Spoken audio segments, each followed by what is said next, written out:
Hi, and welcome to the Green Transitions podcast. My name is Brad Ladewig, and I'm your host. I'm a professor at the University of Luxembourg, working in green hydrogen.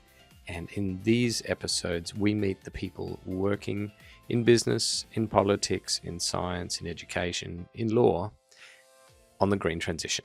Today's guest is Jaqueline Pinto.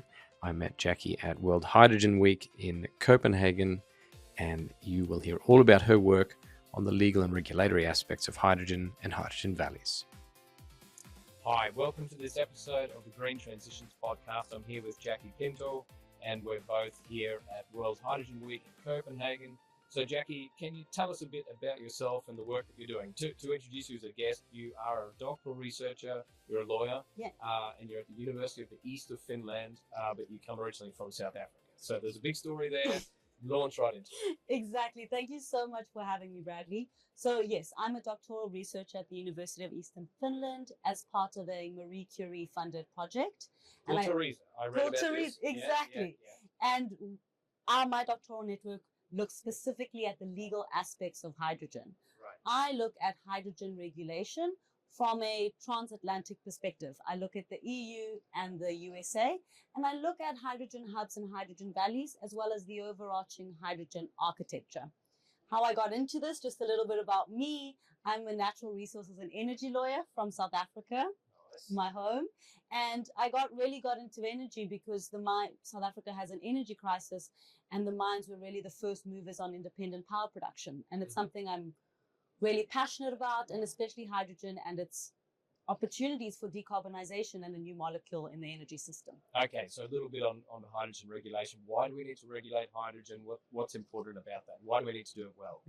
So I'm not a technical expert, so I'm not going to speak for hours on it, but pretty much why we need to regulate it is because whilst hydrogen is an abundant element, we really need to produce it because it's not found in natural form. We need to produce it with another form of electricity. Mm-hmm. That brings up questions about emissions, why we're using it, and because it's a new technology, a new molecule, renewable hydrogen. Well, renewable hydrogens. Yeah, for sure. And so we need to be regulating it because otherwise we just have a completely unregulated molecule in the energy system. Good. And your research is looking at that from a transatlantic perspective. I did some reading about it, and so you're looking at the comparisons and the contrast between our regulation in Europe and other jurisdictions like in the US. So can you tell us a bit about that? Yes. So I think if we look at the overarching architecture, and my research only spans the last 5 years, which is crazy when you think about it. Because in 5 years, we've seen this boom of regulation, specifically in the EU. In 2020, all we had was a hydrogen strategy and and an EU energy system integration strategy. And now we have a situation where we have regulations, delegated acts, and just for your listeners who don't know, who may not be lawyers and experts like you, what a delegated act is that it's a piece of EU legislation which needs to be transposed by each member state. So unlike a regulation which each member state needs to put in place. It stands by itself, right? A regulation is by itself. Exactly that. Every member state needs to comply with that regulation. A delegated act, they all get to transpose it. And so it creates a weird system where you can have 27 different member states transposing it in different ways. Of course, there is the guidance and there is the overall framework, but you can transpose it how you want. And it really brings into question, do we really have then one market for hydrogen? What about fragmentation, coherence? And we see it. We're at World Hydrogen Leaders. We're at this Hydrogen Week. And one of the biggest issues on the agenda is RED 3, being the Renewable Energy Directive, which set mandates, which we'll need to speak about just now, but which set mandates hasn't been transposed by all member states. Yeah, and you were saying actually Denmark, where we are right now, is the only member state that actually has transposed it into national law so far. Yes, completely. Yeah. That's the only member state that's transposed it. But they're all completely behind, aren't they? They had a deadline in May. Yes. So all of the other member states should have done it by now. Exactly. And obviously the EU can start infringement proceedings, but if member states haven't done it, if the member states haven't done it, they haven't done it. Yeah. And so we find ourselves in a situation because these mandates are what the EU uses to push the hydrogen market. Yeah. Pretty much just for your listeners, the mandate means it's really a hard legislative target that is legally binding that member states need to reach. So, and these mandates are in different areas, different sectors, and that creates this impetus for people to then buy what the EU calls RFNBOs, renewable fuels of non-biological origin. Again, we could speak for hours about this definition, but pretty much it means renewable hydrogen and its derivatives if it complies with certain requirements. Which were set in a previous delegated act, right? Which kind of defined RFNBOs. Yes. Yeah. So there is a delegated act that defines RFNBOs, and that also member states will then that need to be transposed. Right. Let's get current and controversial. So you look at America as well, right? Yes. And the situation there.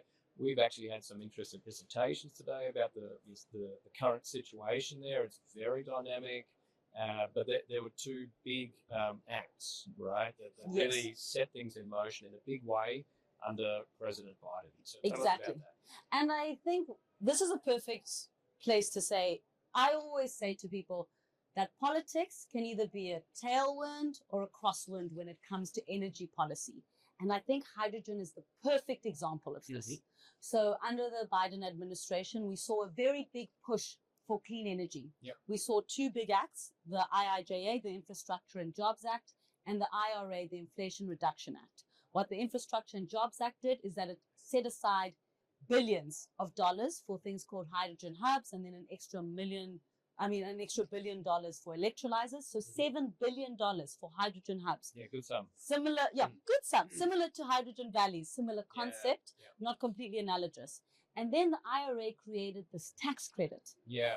And you saw what happened when the IRA was actually enacted. The whole world reacted. We saw the EU come back with the Net Zero Industry Act. The EU, as I understand, the EU had to kind of quickly react because what I read was that some companies just basically threatened, well, we're going to shift our investment to the US. It's a much more attractive environment to invest because at that time, these promised production credits, right, a couple of dollars per kilogram guaranteed. Yeah. So you're right. It made the US a very attractive jurisdiction in which to make renewable hydrogen.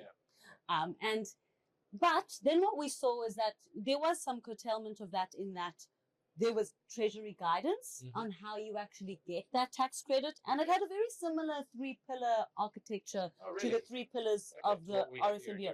Yes, very similar.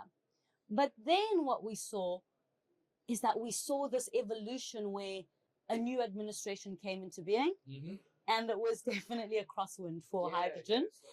And we saw the date. So, of course, you don't just give a tax credit. There are dates in which you have to start constructing. There are rules around that. And that date for clean hydrogen, which is what they call it in the US, the US is a lot more technologically neutral than the EU. So they speak about clean hydrogen with different feedstocks, not just renewable energy. And if you wanted to produce clean hydrogen, now it's been pushed up to the end of 2027. Yeah, so there's quite a rush there, right? Because they have to start construction and then maintain that progress of construction. By 2027. So it's really not favorable. Whereas other tax credits, which perhaps bolster what is colloquially called, and I don't like to use the colors, but colloquially called blue hydrogen made with natural gas. And carbon capture. And with carbon capture, of course. That type of hydrogen has been bolstered. There's a tax credit specifically for carbon capture, for example. And without going too deep into politics, but it probably does align with some of the supporters of the current administration, right? Because it's got that link to the natural gas and the oil and gas sector, making hydrogen that way. What I can say about that, because obviously, I'm not in the minds of the politicians, but it does definitely seem that there is a clear stance in the US moving away from more clean energy technologies to more fossil-based and other forms of technologies. Wind farm developers in the US at the moment. Probably agree with you. But maybe some happy nuclear people, we never know. So, it's always a mixed bag. But I think what is clear when it comes to hydrogen is that there is far less support in the US than there was even a year ago. We've actually just seen, and this is speculation, but we have seen leaked documents saying that all 7 hydrogen hubs funding has been cut. Yeah, so that's a that's a rumor, but what is confirmed is that at least two of them did have their funding cut just a few days ago. Yes. So that's quite brutal. Especially when you think that these are, billion-dollar projects that were big also companies involved as well. It's not like a bunch of startups. It's major industries, it's fertilizer manufacturers, it's refineries. It's very serious. What I'm interested to see is whether the companies behind that and the governments behind that, because of course there are states that are also involved, will still push for hydrogen. Yeah. We have seen some of the two hydrogen hubs which have their confirmed funding cut come out and say we're still behind this. State-based. Yeah, okay, good for them. Yeah, that works out. Yeah. So let's zero back into Europe. So we've been here at World Hydrogen Week. It's been a lot of discussion on a lot of topics, a lot of technology providers here, a lot of project developers. There's some really interesting contributions from places like Oman in the Middle East, creating what looks like very stable conditions for investment, very sensible regulation. I know that's not exactly your topic if you're doing this transatlantic analysis, but how does that figure in your picture of what is good regulation, what is good conditions for driving forward hydrogen valleys, hydrogen hubs, hydrogen clusters? Yeah, so I think that, of course, I look specifically at two jurisdictions, but I'm also South African. I've looked at various jurisdictions when it comes to hydrogen. And I think two things. First, we are seeing this sort of move, and someone said it earlier, and I loved how they said it, that the center of gravity in hydrogen is sort of moving towards Asia. Yep. We are seeing this more optimism in Asia. I was at a talk about India. I was at the talk as yes, well. Yeah. Quite impressive, right? Quite very short, very punchy, very to the point. Yeah. Seems like they've got their stuff together there. And one of the things they mentioned is that they have, and I haven't looked deep dived into India, but that they have a very streamlined, very simple regulatory framework. Yeah. One question with that is, but they want to export. Yeah. And so if they want to export to the EU, how do they ensure compliance within the EU's regulatory framework? Because that is what the EU will want. That's what the EU does with everything, right? Not just hydrogen, not just RFNBOs. We have heard discussion here about CBAM coming up as well. So it's not just the very specific things like hydrogen, but this fact that the EU extends the reach of their regulation beyond where it's sort of legally applicable by saying, well, we'll apply to imports. Yeah. The Brussels effect, trying to, people say one of the best exports of the EU is its regulation. Wow. So, whether that is positive or negative, I definitely have some personal views on that, but I think whether that's positive or negative, it's what the situation is. Yeah. And so if people do want to be exporting into the EU, they will need to comply. What is interesting, and perhaps for me as a lawyer who really believes in regulatory certainty, a bit concerning, is all these talks about things changing. Yes. It's not that I believe that the RFNBO framework is perfect, and it's also not that I believe that it shouldn't change, especially when it comes to issues like hourly or temporal matching. Okay, but on that particular topic, we had the representative from the DG Klima here earlier today, and he said no. He said they've heard the criticisms, they've heard the requests for people to relax, especially the temporal correlation, and they said they prefer to give certainty. And the other point that he made was they want to reward the companies that under the existing framework as it is published now, transposed international law, have made the investments, that those investments won't be diminished or no longer as competitive if they relax that. So at least what we're hearing here in the last day or two is that probably the temporal matching won't be relaxed not anytime soon. And then, and I look at the jurisdiction like the US and I really see the benefit of clarity. Because they have no clarity. Right. There's a lot of, at the moment, there is a lot of confusion. And the US was a very attractive destination for hydrogen a few years ago. Yeah. Not to say it's not attractive for other things, but for hydrogen at the moment, not really. And so we are seeing a situation where clarity, because companies need to make long-term investment decisions, is top of mind. However, it's not that I think that you can't include other forms of low carbon hydrogen within the existing system. We have a low carbon delegated act that's, come out recently.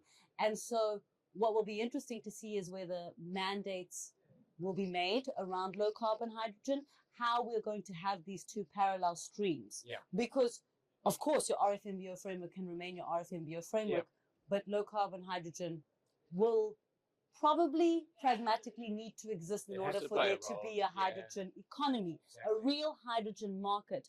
Because what people know is that renewable hydrogen is extremely expensive. That's true. And in order to drive down those prices, we need enough people using hydrogen. We need a hydrogen economy. Yep. And in the time frame that we want to do it because of decarbonization. Yeah, it's quite critical that we get on with it. Right? Yeah, exactly. So let's wrap it up. Do you have a closing word, especially something optimistic, right? About hydrogen, about regulation, Europe, the States. What's your message of hope for the future? So my message of hope is that I look at hydrogen. Or extend it to South Africa, developing nations, the whole world. Be broad. But I think for me, actually, I work with hydrogen valleys. Yes. And what I really enjoy about hydrogen valleys is this idea of collaboration.